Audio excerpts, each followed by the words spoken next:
Hello guys, good morning sa lahat ng aking mga followers buong Pilipinas at sa buong bansa. Kung saan man naroroon ang aking video ngayon ay magandang oras sa inyong lahat, magandang umaga. Ngayon po ay ating pag-usapan ang ating pag-usapan ngayon tungkol sa mga gamit ng agimat at anting-anting. Yun po ang ating pag-usapan at mayroon po akong bagong kasa na ginagawa itong sa aking kamay. Ito. Bago lang itong kasa noong Friday. At walang ibang nagkasa nito kundi ako lang. Ito po ang itsura sa aking kasa na napakaraming mutya ang laman. Ayan. Ayan. Maganda kasi ito kasi direkta mo nang isuot. Ayan. Tapos diretso na lang ganyan. Mayroon pa siyang lock. Ayan. At mayroon din tayong spiritual na lock. Yan ah. Yan ang ating spiritual na lock na napakaraming salita na espiritu. Ayan. Ito yung bagong kasako na gamit. Ayan. Sinadya ko talagang ganituhin para para maganda yung pagkalagay at hindi na siya hassle sa pagdala, diretso na. Ayan. Oh, di ba maganda no? Yan ang aking gamit kasi marami ang makarga dito na mutya. Kung bilangin mo ito, napakarami ang laman. Sa bawat mutya, kung halimbawa yan ay kumikilos, napakarami po yung power mo. Kung kikilos yan lahat, binubuhat yung katawan mo sa kanilang power. Kaya kahit malayo yung mga kalaban na nagpapalipad ay kaya niyang isangga ang lahat ng mga katulad ng mga bad elements. Kaya niyang i-cover lahat ng mga masasama sa katawan mo kapag ito ang suot mo. Ayan. Pero ito ay hindi ko ito pinapalimusan dahil nga kung pinapalimusan ko ito hindi kayang bilhin ng tao dahil sobrang daming mutya at mahal. At ito ay aking pinapakita para kung sakali man na mayroong gustong magpagawa kahit mahal ay gagawin ko na lang para mayroon din silang gamit na mga mamahalin. Kaya yon ang aking ginagamit. Pero hindi lahat na pwede bigyan ko ng ganitong klaseng gamit.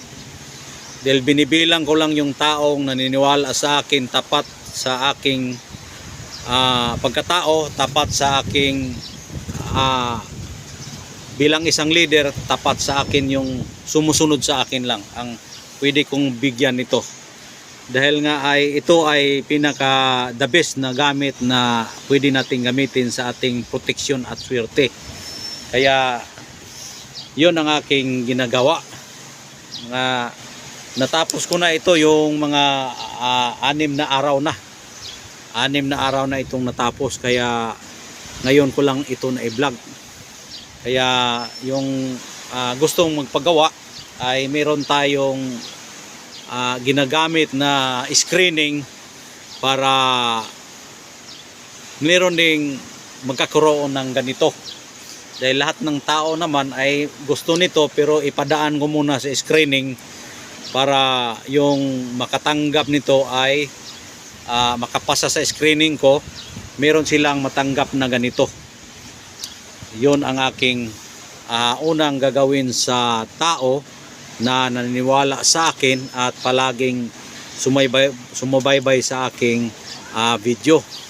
Ayun ang aking ginagawa sa 3 araw ngayon. Kaya kung halimbawa man na mayroon kayong mga kakilala na gustong magpagawa at naniniwala at yung hindi naniniwala ay pwede niyong isabi sa ibang tao na meron tayong ganito na mga kwento-kwento dahil nga hindi lahat ng tao ay naniniwala dito.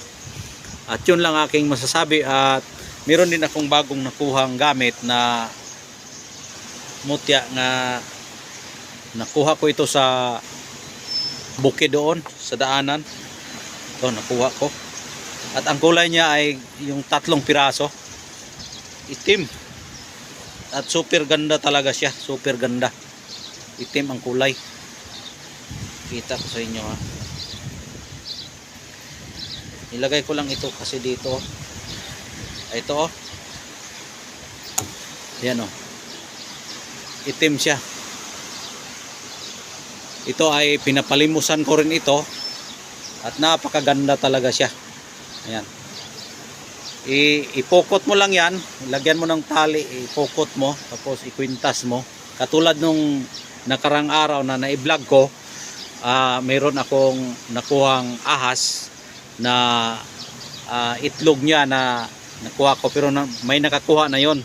Ito ay wala pang nakakuha. Mayroon pang natitirang 1 piraso. Sa 3 piraso na aking nakuha, isa na lang po yung naiwan. Ito.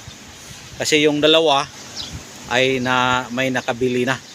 Kaya ito na lang ang aking gamit na natitira ngayon. Yung nakuha ko doon sa bundok na tabi ng daanan ko, na inakyat ko doon sa napaka taas yung bundok, na pag sumimplang ka doon sigurado ako babagsak ka doon sa baba. Ayan.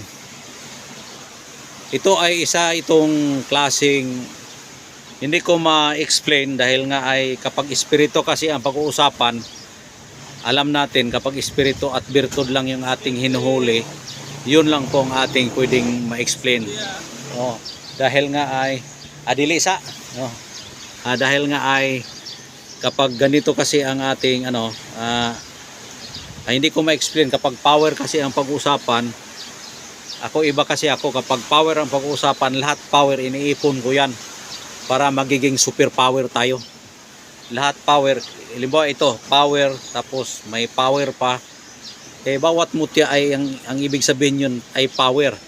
Kung marami kang mutya, marami kang power. Kung ipagdugtong-dugtong mo yung power, magiging isang super power ka.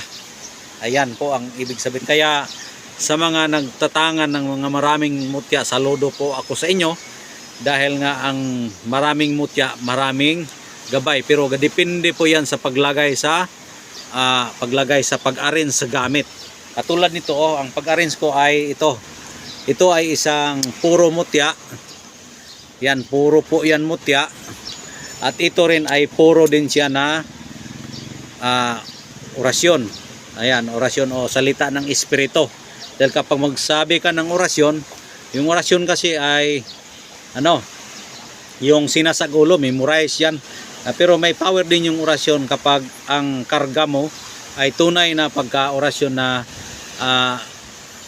pinipili lang yung orasyon na pwedeng ilagay dito para malaman natin na siya ay malakas. Dahil nga malaman kasi natin kapag malakas yan.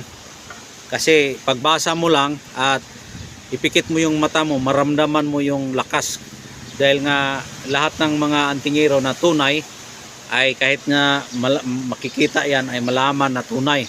Kaya ganito ang aking paggagawa para arrange yung ating gamit. Ayan. Yun ang ating pagkagawa. Yun lang guys, dahil wala nang oras at nandito lang kasi tayo sa tabi ng at muuwi na ako dahil nga dumadaan lang ako dito para makapag-vlog at maisabi ko yung kwento ko. Kaya hanggang dito na lang. Maraming salamat at God bless po yung lahat.